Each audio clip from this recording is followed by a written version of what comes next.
Greater Jammu news bulletin के आज के इस अंक में आपका स्वागत है। मैं हूं आपके साथ उपमा शर्मा। नजर डालते अभी तक की कुछ खास खबरों पर। माता खीर भवानी मंदिर में उपराज्यपाल ने किया यात्री भवन का उद्घाटन। यात्रियों को सभी जरूरी सुविधाएं देने के अधिकारियों को दिए निर्देश। गांदरबल में उपराज्यपाल मनोज सिन्हा की पदयात्रा। नशा विरोधी अभियान को बताया जन आंदोलन। 1100 से ज्यादा तस्कर गिरफ्तार। जम्मू संभाग के सभी 10 जिलों में होटलों का होगा सुरक्षा ऑडिट। डिवकॉम ने दिए सख्त निर्देश। और नशे के कारोबार पर प्रहार। श्रीनगर में संपत्तियां कुर्क। नशा तस्करों की 4 करोड़ से अधिक की संपत्ति जब्त। अब समाचार विस्तार से।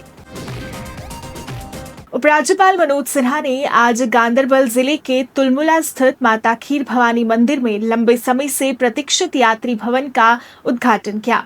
इस अवसर पर उपराज्यपाल ने कहा कि नया यात्री भवन श्रद्धालुओं को सुरक्षित, स्वच्छ और आरामदायक आवास सुविधाएं उपलब्ध कराएगा, जिससे माता खीर भवानी मंदिर आने वाले श्रद्धालुओं के तीर्थ अनुभव में उल्लेखनीय सुधार होगा।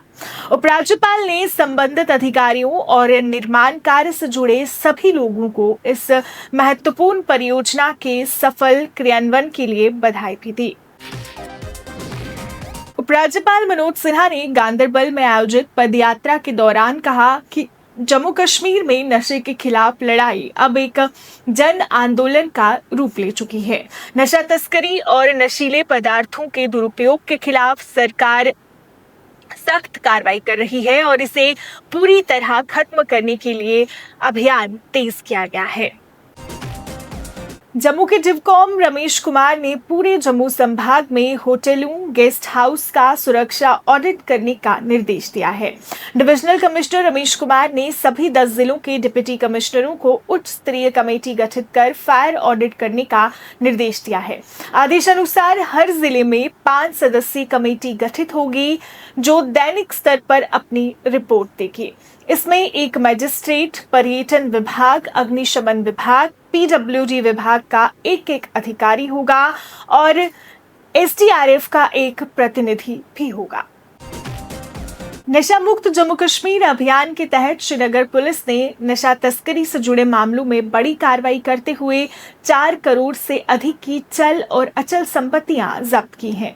ये कार्रवाई लाला बाजार और खानियार थाना क्षेत्रों में एनडीपीएस एक्ट के तहत की गई। Jammu Kashmir cable car corporation ने कहा कि गुलमर्ग गंडोला 8 जून तक पर्यटकों के लिए बंद रहेगा।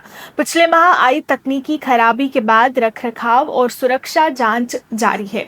उस खराबी के कारण तब सैकड़ों पर्यटक हवा में ही फंस गए थे। एक एडवाइजरी में कॉरपोरेशन ने कहा कि 25 मई से 8 जून के बीच बुक किए गए सभी टिकटों पर पूरा रिफंड दिया जाएगा। गंडोला की सेवा 25 मई से ही निलंबित है। नेशनल कॉन्फ्रेंस के अध्यक्ष डॉक्टर फारूक अब्दुल्ला ने कहा है कि अनुच्छेद 370 की बहाली के लिए संघर्ष अब भी जारी है और इसे किसी भी कीमत पर छोड़ा नहीं जाएगा। मीडिया से बातचीत के दौरान डॉक्टर अब्दुल्ला ने कहा कि जम्मू कश्मीर के विशेष अधिकारों और पहचान से जुड़े मुद्दों को लेकर उनकी पार्टी लगातार आवाज उठाती रहेगी। उन्होंने कहा कि चुनौतियां चाहे जितनी भी हो, अनुच्छेद 370 की बहाली की लड़ाई जीवित है और आगे भी जारी रहेगी।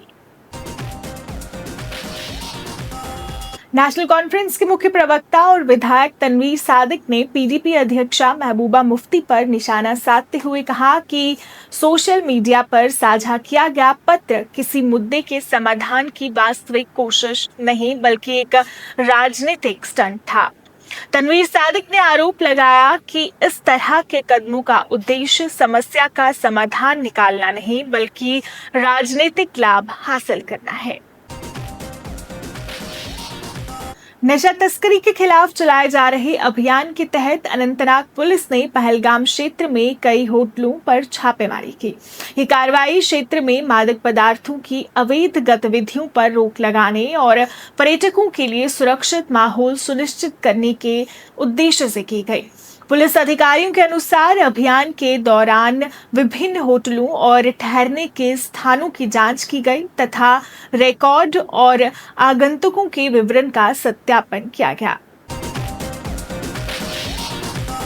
विश्व पर्यावरण दिवस के अवसर पर जम्मू के एसएमजीएस अस्पताल में वृक्षारोपण अभियान का आयोजन किया गया। इस दौरान अस्पताल प्रशासन, स्वास्थ्य कर्मियों और अन्य कर्मचारियों ने परिसर में पौधे लगाकर पर्यावरण संरक्षण का संदेश दिया। अभियान का उद्देश्य हरित वातावरण को बढ़ावा देना और लोगों को पर्यावरण संरक्षण के प्रति जागरूक करना था। ओबीसी वर्ग के लोगों ने जनगणना में ओबीसी के लिए अलग कॉलम शामिल करने की मांग को लेकर जम्मू में प्रदर्शन किया। प्रदर्शनकारियों का कहना था कि अलग श्रेणी के बिना ओबीसी समुदाय की वास्तविक जनसंख्या और सामाजिक स्थिति का सही आकलन संभव नहीं है। उन्होंने सरकार से मांग की कि आगामी जनगणना में ओबीसी के लिए पृथक कॉलम सुनिश्चित किया जाए। ग्रेटर जम्मू न्यूज बुलेटिन के आज के इस अंक में फिलहाल इतना ही। इसी के साथ मुझे और मेरी पूरी टीम को दीजिए इजाजत और देखते रहिए ग्रेटर जम्मू। नमस्कार।